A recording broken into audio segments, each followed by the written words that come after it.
Les gens te critiquent, continue. Même quand les gens te rabaissent, continue. Même quand les gens parlent mal de toi, continue. J'ai dit continue.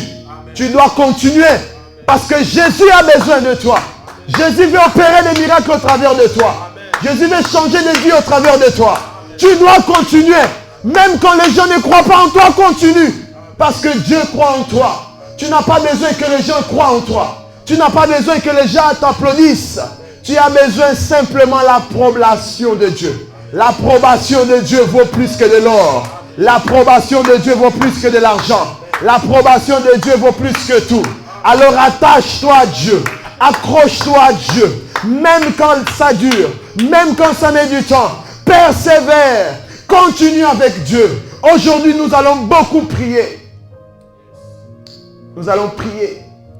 Nous allons beaucoup prier. J'aimerais juste parler rapidement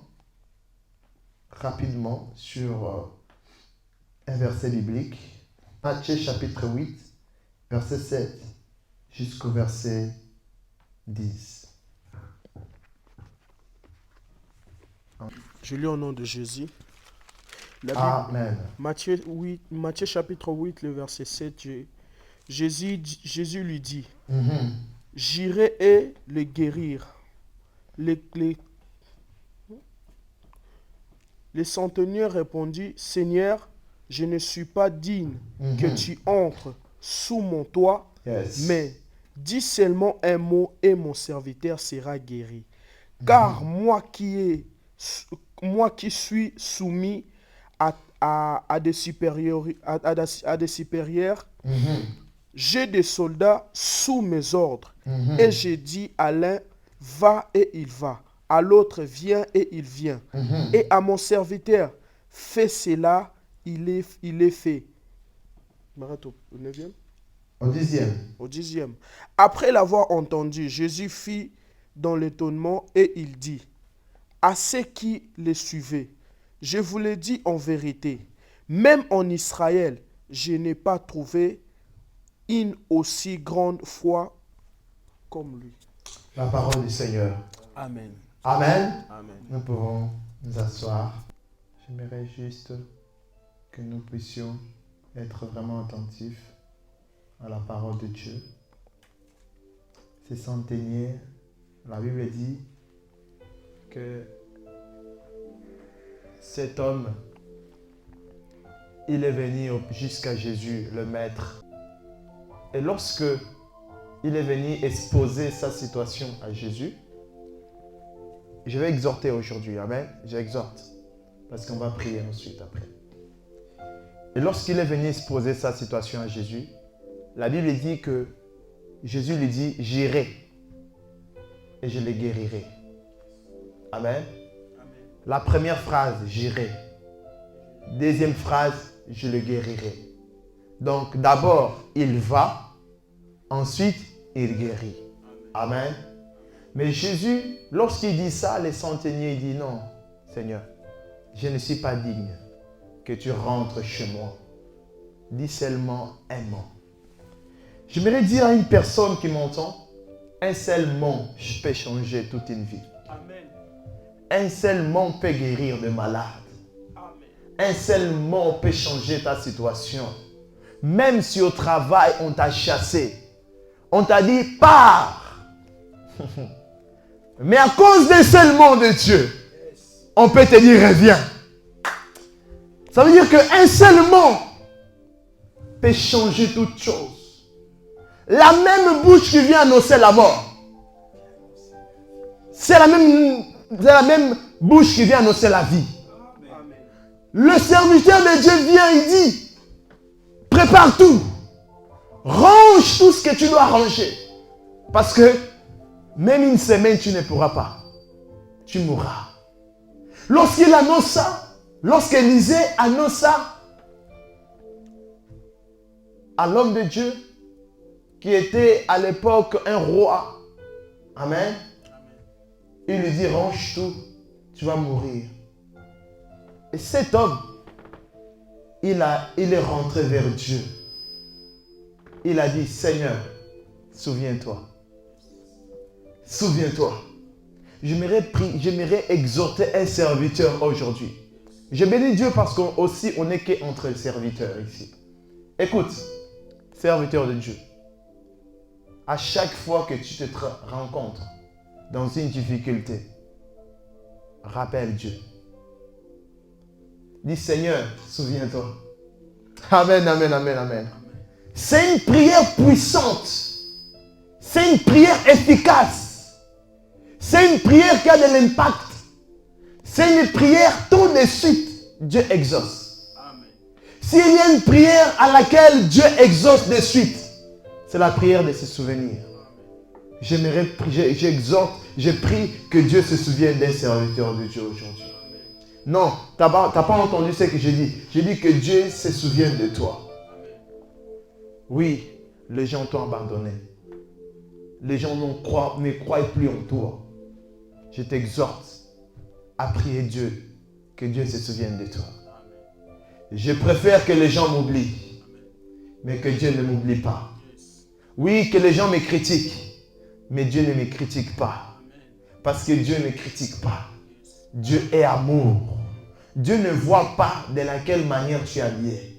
Dieu ne voit pas lorsque tu te réponds sincèrement. Dieu est juste. Dieu est juste et fidèle pour te pardonner. Et la Bible dit, mon serviteur tombera, mais il se relèvera. Il montera très haut. Je vais annoncer la montée d'un serviteur de Dieu aujourd'hui. Non, tu n'as pas entendu. Je dis, je viens annoncer la montée d'un serviteur aujourd'hui. Un serviteur peut-être qui se sentait faible. Un serviteur peut-être qui se sentait affaibli, qui n'avait pas de force. Oui, tu ne comprendras pas comment cette force viendra sur toi. À cause de la prière des souvenirs, que Dieu se souvienne de toi.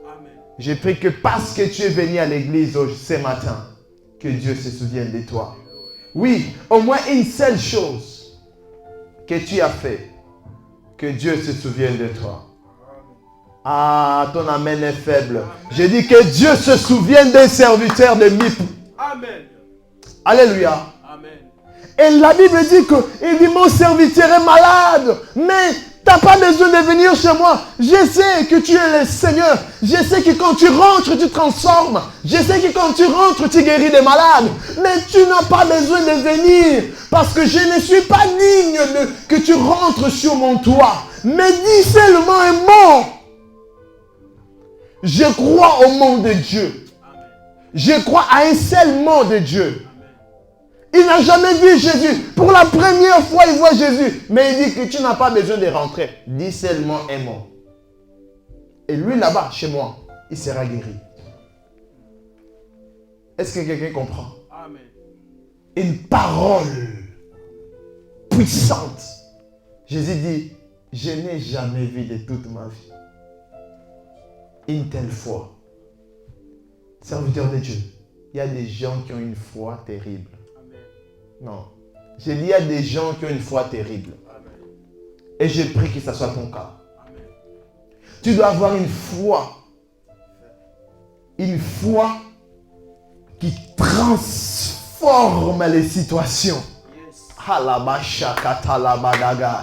Je dis une foi que même quand la situation devient impossible, mon Dieu, ça veut dire que tout le monde voit la mort, mais toi tu vois la vie.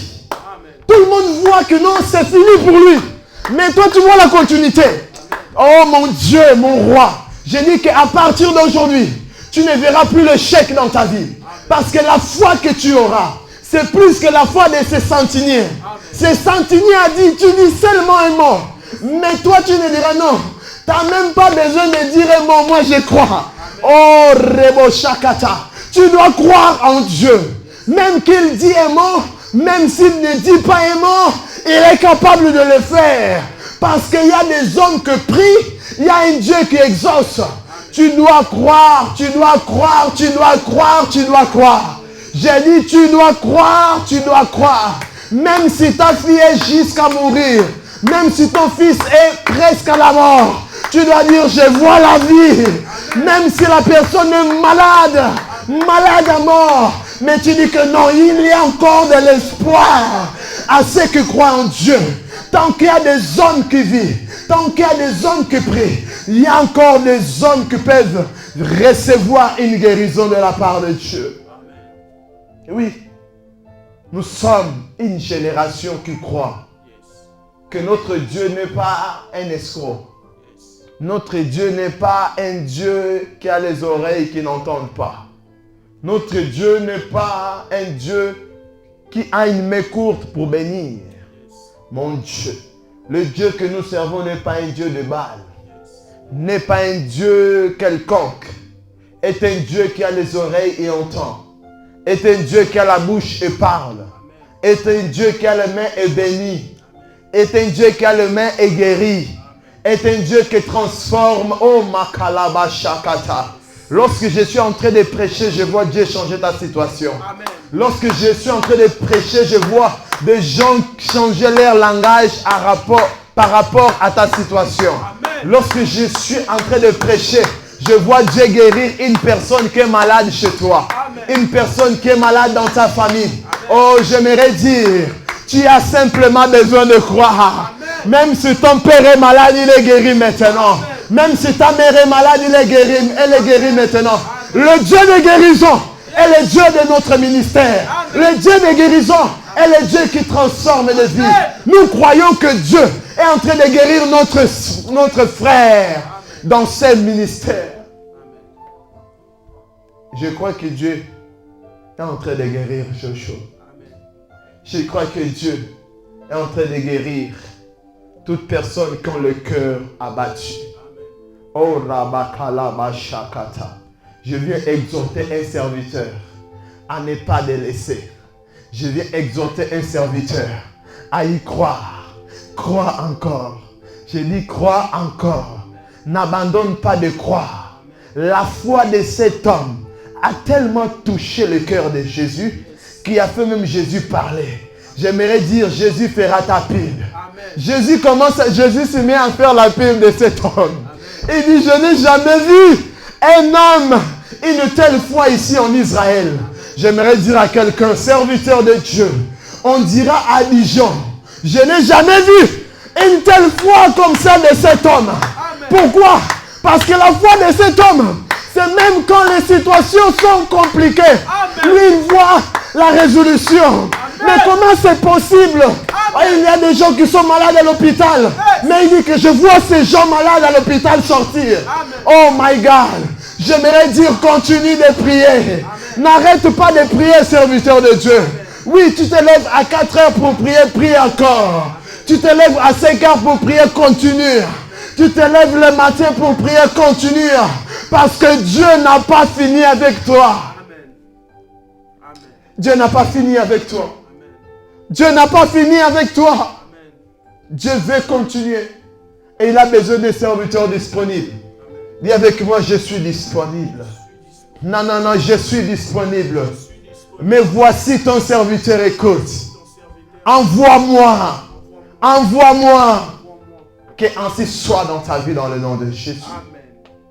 Dieu cherche des hommes disponibles. Amen. Je me mets à la peau de cet homme. Il est en train de dire, je suis aussi en d'autres termes, il dit, je suis aussi une autorité. J'ai des serviteurs. Je dis à celui, viens. À l'autre, va. Je vais dire à quelqu'un, Dieu nous donne une certaine autorité. L'autorité spirituelle. C'est là où vous allez voir que Dieu mettra une personne toujours. Ok? Dans votre chemin pour vous orienter, pour vous guider, pour vous instruire. Mais cette personne, c'est une personne dans laquelle Dieu passe. Pour toujours te communiquer quelque chose, pour t'interpeller quelque chose. Il peut te dire, en d'autres termes, tu es serviteur de Dieu, mais tu es aussi serviteur de cet homme. La Bible dit Moïse, Josué était le serviteur de Moïse. Et Dieu dit, Moïse, mon serviteur, est mort. Maintenant, toi, Josué, tu dois prendre la relève. J'aimerais dire à quelqu'un, continue à servir Dieu dans ses ministères. Lorsque tu sers Dieu dans ses ministères, tu ne sers pas simplement Boaz, mais tu sers Dieu. Amen. Parce que Boaz est tout simplement une personne que Dieu a mis devant pour pouvoir aussi aider dans un domaine. Amen, amen. Mais je ne suis pas le maître des maîtres. Il y a celui qui est au-dessus de moi. Amen, amen, amen. Dieu mettra toujours quelqu'un qui est au-dessus de toi pour pouvoir t'orienter. Et nous devons savoir nous soumettre à une autorité spirituelle. L'autorité spirituelle, c'est Dieu au milieu de nous. En d'autres termes, c'est les représentants de Dieu. Ça veut dire que toute personne qui respecte une autorité spirituelle respecte Dieu. Toute personne qui ne respecte pas une autorité spirituelle ne respecte pas Dieu. Laisse-moi vous dire la vérité. Lorsque on se rébelle, lorsque nous nous rébellions contre une autorité spirituelle, nous ne nous rébellions pas contre lui, mais nous nous rébellions contre son Dieu. Quelqu'un me comprend? Ça veut dire que cet homme, il dit, je suis une autorité. Il n'était pas autorité spirituelle, autorité physique. Amen, amen. Ça veut dire qu'il était un chef. Il dit à celui viens, il vient. Il dit à celui part, il part. Mais il dit, mais moi, Seigneur, toi, tu es plus supérieur que moi. Ça veut dire que ce jour-là, il a rencontré une autorité supérieure que lui. Mon Dieu, j'aimerais dire à quelqu'un, tu peux être supérieur des autres, mais il y a toujours quelqu'un qui est supérieur des autres. Ah, t'as pas entendu. Il y a toujours quelqu'un qui est supérieur que toi. Moi, je peux être supérieur à toi, mais il y a toujours quelqu'un qui est supérieur à moi aussi. Et c'est ça la vie. C'est Dieu qui a établi ça. Amen, amen. C'est pour avoir de l'ordre. Amen, amen. C'est pour avoir le respect. C'est pour avoir un bon cheminement. L'autorité, c'est Dieu qui établit. Toute autorité vient de Dieu. Amen, amen. Mais cet homme dit, mais moi, en tant qu'autorité que je suis, les petites autorités que je suis, je ne suis pas digne de te recevoir chez moi. Pourquoi? Parce que tu es tellement saint, mon Dieu, que moi je ne suis même pas encore arrivé là. Ta sainteté est tellement pure qu'on ne peut même pas l'expliquer. Dis seulement un mot. Est-ce que quelqu'un me croit? Est-ce que quelqu'un m'entend? Amen. Dis seulement un mot. Moi je crois qu'en un mot, Dieu peut changer beaucoup de choses. Yes. Vraiment beaucoup de choses. Amen. Une femme. Ce n'est pas le seul homme qui dit dans la Bible, dit seulement un mot. Il y a encore une femme qui son enfant était mort à la maison. Amen. Son enfant est mort. Elle va voir des serviteurs de Dieu. Il dit, serviteur, mon enfant est mort. Mais avant même qu'elle sorte de sa maison, elle se rencontre avec une personne qui est son mari.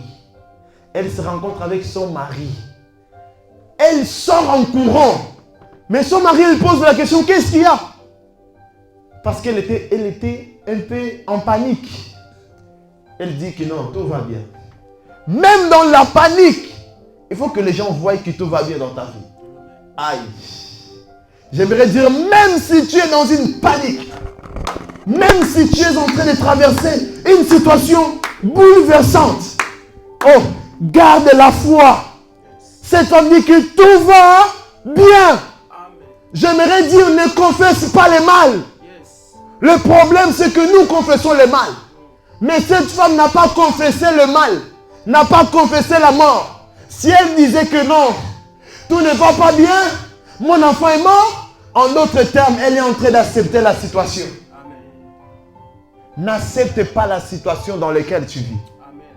Oui, même si quelqu'un est malade, dis que non, personne n'est malade. Tout va bien chez moi. Alléluia. Dis, proclame toujours la vie. Proclame toujours le positif. Elle va vers l'homme de Dieu et dit, mon enfant est mort. Mais il dit, l'homme de Dieu, il envoie d'abord son serviteur. Amen. Son serviteur L'homme de Dieu lui donne les orientations.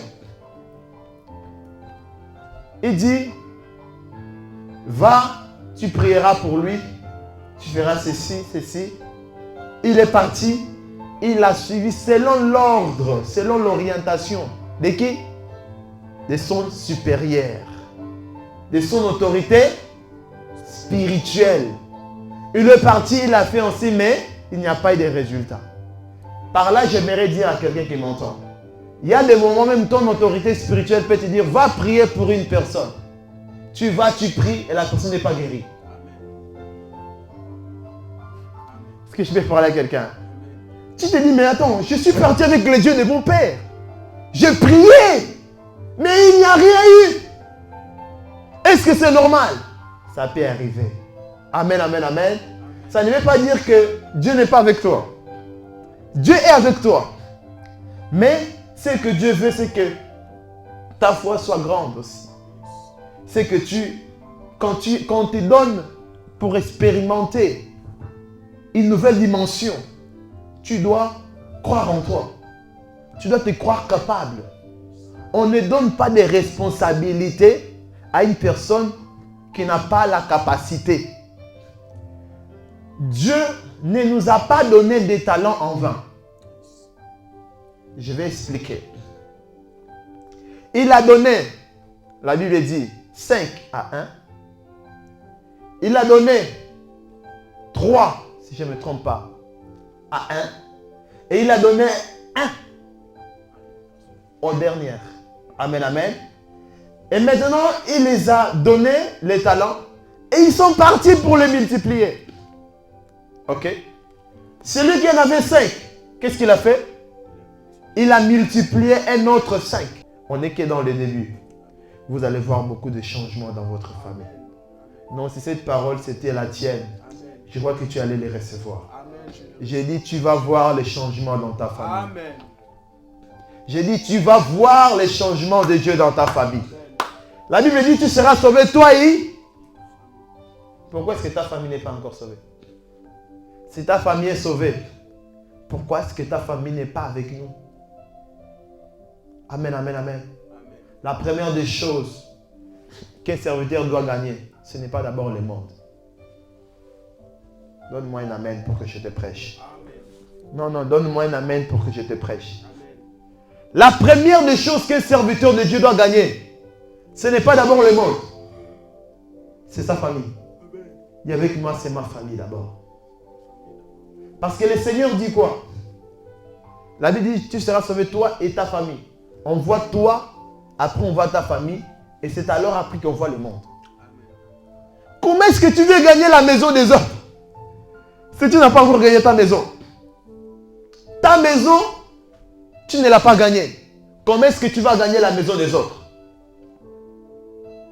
Dis seulement un mot. Ta prière aujourd'hui, c'est Seigneur, dis seulement un mot. Et la situation de ma famille va changer. Alléluia. Dis seulement un mot. Seigneur, et ma famille croira en toi. Dis seulement un mot, Seigneur, et je serai ici avec ma famille. Dis seulement un mot, Jésus.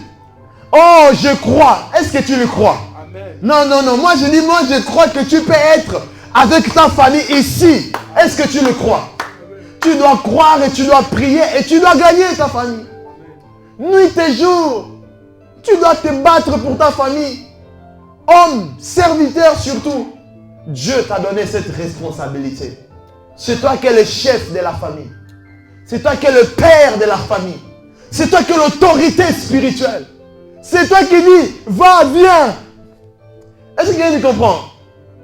La Bible dit que la femme, elle est l'aide de l'homme. Mais l'homme, il est l'autorité de la femme. L'homme, il est le chef. Le chef, un chef est responsable. C'est un chef qui risque de détruire sa famille. Je parle à un père de famille. Je parle, même si tu n'es pas père de famille, même si tu n'es pas père, tu deviendras père. Soyons de pères responsables. Dieu parle à un serviteur ce soir. Nous devons être des responsables. Responsables dans nos foyers. Responsables dans nos maisons. Nous sommes des autorités dans nos maisons. Notre maison est en train de s'effondrer, est en train d'être détruite. Parce que nous avons laissé les portes ouvertes. Nous avons laissé les portes ouvertes. Aujourd'hui, peut-être tes enfants ne veulent pas te suivre. Ta femme ne veut pas te suivre. Pourquoi? Parce que nous sommes devenus des pères irresponsables. Mais aujourd'hui, j'aimerais que quelqu'un prie et dise Seigneur, dis seulement et bon. Alléluia. Est-ce que je parle à un serviteur de Dieu? Dis seulement un mot. Mon thème d'aujourd'hui, c'est dis seulement un mot. Le Seigneur peut dire un mot et tu ne comprendras pas comment est-ce que tu seras bien. Comment est-ce que l'ordre va rentrer. Comment est-ce que la paix rentre. Il y a beaucoup de serviteurs de Dieu qui servent, mais que chez eux ne sont pas en paix. Non pas la paix chez eux. Non pas la paix. Comment est-ce que tu veux servir Dieu si tu n'as pas la paix en toi-même et tu n'as pas la paix envers Dieu?